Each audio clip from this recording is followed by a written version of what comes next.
Imagina por un momento que eres el profesional encargado de realizar una evaluación psicológica. Frente a ti tienes a dos jóvenes de la misma edad.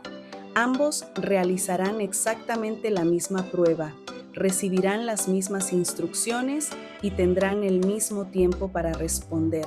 A simple vista, podríamos pensar que las condiciones son iguales para ambos, pero hay algo que no estamos considerando.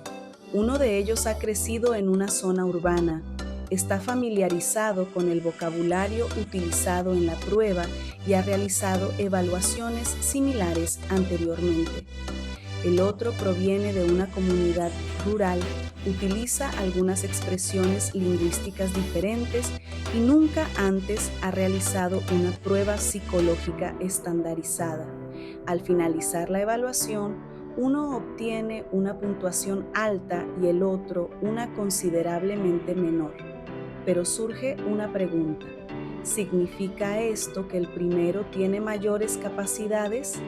La respuesta no es tan sencilla, porque detrás de cada puntuación existe una persona y detrás de cada persona existe una historia, un contexto y una cultura. Por eso, en este video hablaremos sobre las consideraciones culturales y subculturales en la evaluación psicológica y veremos por qué son fundamentales para realizar evaluaciones válidas, justas y éticamente responsables.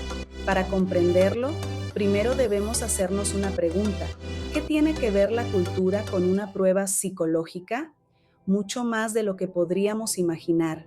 La cultura influye en cómo nos comunicamos, interpretamos situaciones y resolvemos problemas. Por eso, al responder una prueba psicológica, la persona también lleva consigo su contexto cultural, educativo y social. Volvamos a nuestros dos jóvenes. Supongamos que la prueba incluye una pregunta basada en una situación cotidiana propia de un contexto urbano. Para el primer joven, comprenderla podría resultar sencillo porque forma parte de su experiencia. Para el segundo, el problema podría no estar en su capacidad de razonamiento, sino en que primero necesita comprender una situación que le resulta poco familiar. Una puntuación baja no siempre significa una baja capacidad en lo que pretendemos medir. Factores lingüísticos, educativos, sociales y culturales pueden influir en el desempeño. Estas diferencias no solo ocurren entre países. Dentro de una misma sociedad existen distintos contextos y subculturas, comunidades rurales y urbanas, grupos lingüísticos, migrantes o personas con experiencias educativas diferentes. Por eso, el contexto cultural debe considerarse al interpretar los resultados de una evaluación psicológica. Y esto nos lleva a una pregunta importante. ¿Podemos utilizar una prueba creada para una población en cualquier otro contexto sin realizar ajustes? Aquí entran dos procesos fundamentales, la adaptación y la estandarización. Imaginemos ahora que la prueba que aplicamos a nuestros dos jóvenes fue desarrollada originalmente en otro país. ¿Qué hacemos? Una respuesta rápida podría ser, la traducimos, pero aquí debemos tener cuidado. Traducir una prueba no significa necesariamente adaptarla. La adaptación implica comprobar que el instrumento conserva el significado de lo que pretende medir cuando se utiliza en otro contexto. Pensemos en una expresión cotidiana. Puede tener un significado perfectamente claro en un país, pero resultar confusa, poco frecuente o incluso significar algo diferente en otro. Lo mismo puede ocurrir con ejemplos, imágenes, situaciones sociales y formas de expresar emociones. Por eso, adaptar una prueba requiere revisar cuidadosamente aspectos lingüísticos y culturales, además de obtener evidencia de que el instrumento funciona adecuadamente en la nueva población. Pero hay otro concepto que debemos considerar: la estandarización. Una prueba estandarizada posee procedimientos definidos para su administración, puntuación e interpretación. Esto permite que las condiciones sean lo suficientemente uniformes como para realizar comparaciones apropiadas. Además, las normas utilizadas como referencia deben ser pertinentes para la población evaluada, porque imaginemos algo, ¿qué ocurriría si interpretamos los resultados de nuestros estudiantes utilizando exclusivamente normas obtenidas de una población con características culturales, lingüísticas o educativas muy diferentes? Podríamos terminar realizando una comparación poco apropiada. Ahora supongamos que hemos seleccionado cuidadosamente nuestra prueba. Hemos revisado su adaptación. Tenemos procedimientos adecuados de administración. ¿Significa eso que el trabajo está terminado? Todavía no, porque ahora viene uno de los momentos más delicados de toda evaluación psicológica: interpretar los resultados. Regresemos al segundo joven. Obtuvo una puntuación baja. El evaluador podría escribir inmediatamente: presenta bajo nivel de razonamiento. Pero pensemos por un momento. Durante la aplicación observamos que tuvo dificultades para comprender algunas palabras. También notamos que preguntaba constantemente qué significaban determinadas expresiones. Sin embargo, cuando realizaba tareas menos dependientes del lenguaje, su desempeño mejoraba. ¿Deberíamos ignorar esa información? Definitivamente no. Aquí entra en juego la sensibilidad cultural. Ser culturalmente sensible no significa justificar cualquier resultado ni modificar las puntuaciones según nuestra opinión. Significa reconocer que la interpretación debe considerar el contexto de la persona evaluada. Por eso, una buena evaluación psicológica no debería depender exclusivamente de un número. Podemos integrar información procedente de entrevistas, observaciones, antecedentes personales y educativos, otras pruebas y, cuando corresponda, información aportada por familiares, docentes u otros profesionales. La puntuación nos aporta información, el contexto nos ayuda a comprenderla, pero existe una situación todavía más delicada. ¿Qué ocurre cuando ciertas características de una prueba terminan favoreciendo sistemáticamente a determinados grupos o perjudicando a otros? Entonces debemos hablar de sesgo cultural. Imagina una prueba diseñada para medir conocimientos o habilidades cognitivas que incluye constantemente situaciones relacionadas con experiencias propias de un determinado grupo social. Las personas familiarizadas con esas experiencias parten con una ventaja, mientras que otras deben superar una barrera adicional antes de poder demostrar la habilidad que realmente queremos medir. Entonces debemos preguntarnos, ¿estamos midiendo la capacidad psicológica que nos interesa o estamos midiendo también la familiaridad de la persona con una determinada cultura?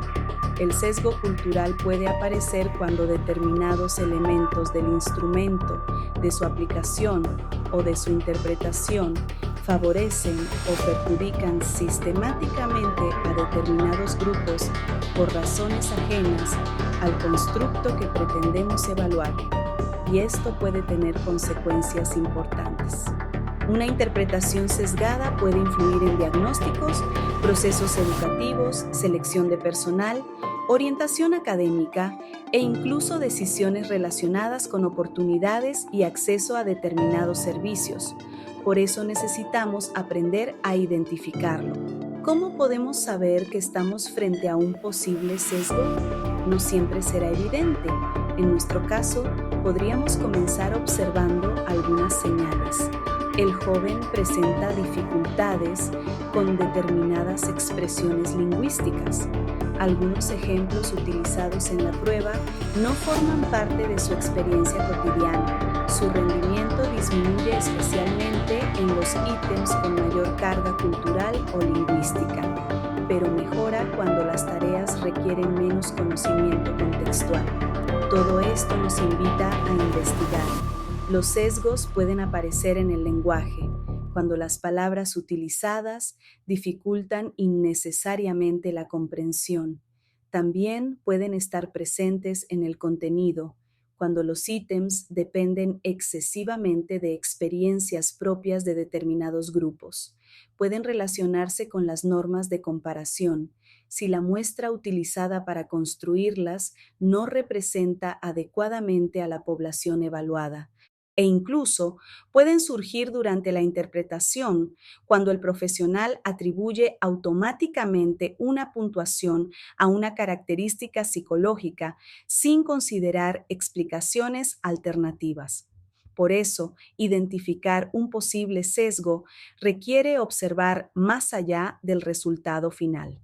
Pero reconocer que existe un problema es solamente el primer paso. La pregunta verdaderamente profesional es: ¿qué podemos hacer para reducirlo? Estrategias para minimizar sesgos. Lo primero es realizar una selección responsable del instrumento. Antes de aplicar una prueba, debemos conocer para qué población fue desarrollada, qué evidencia existe sobre su uso y si resulta apropiada para las características de la persona que vamos a evaluar. También debemos preferir instrumentos que hayan sido correctamente adaptados y estudiados en poblaciones pertinentes. Otro aspecto fundamental es respetar los procedimientos de aplicación, las condiciones ambientales, las instrucciones, el idioma y la comprensión de la tarea pueden influir en el desempeño. Además, siempre que sea posible, debemos utilizar múltiples fuentes de información. Una entrevista puede ayudarnos a comprender la historia de la persona. La observación puede revelar aspectos que una puntuación no muestra.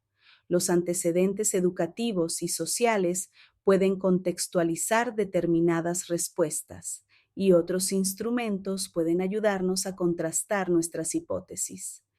Finalmente, el profesional debe evitar conclusiones absolutas cuando existen factores que limitan la interpretación. Si identificamos posibles influencias culturales o lingüísticas, estas deben considerarse y documentarse al comunicar los resultados. Minimizar el sesgo no significa eliminar las diferencias entre las personas. Significa procurar que esas diferencias no sean confundidas con aquello que realmente pretendemos medir. Volvamos al inicio de nuestra historia. Dos jóvenes, una misma prueba, dos puntuaciones diferentes. Al principio parecía sencillo concluir que uno tenía mayor capacidad que el otro. Ahora sabemos que esa conclusión requiere mucha más cautela.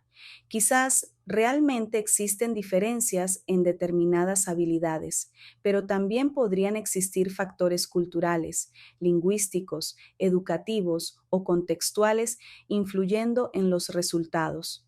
Nuestra responsabilidad profesional consiste precisamente en distinguir una cosa de la otra, porque una prueba puede darnos una puntuación, pero somos nosotros, como profesionales, quienes debemos darle significado, y hacerlo correctamente requiere conocimiento psicométrico, pensamiento crítico, sensibilidad cultural y responsabilidad ética. Así que la próxima vez que observes una puntuación en una prueba psicológica, recuerda hacerte una pregunta antes de llegar a una conclusión. ¿Este resultado refleja realmente lo que quiero medir?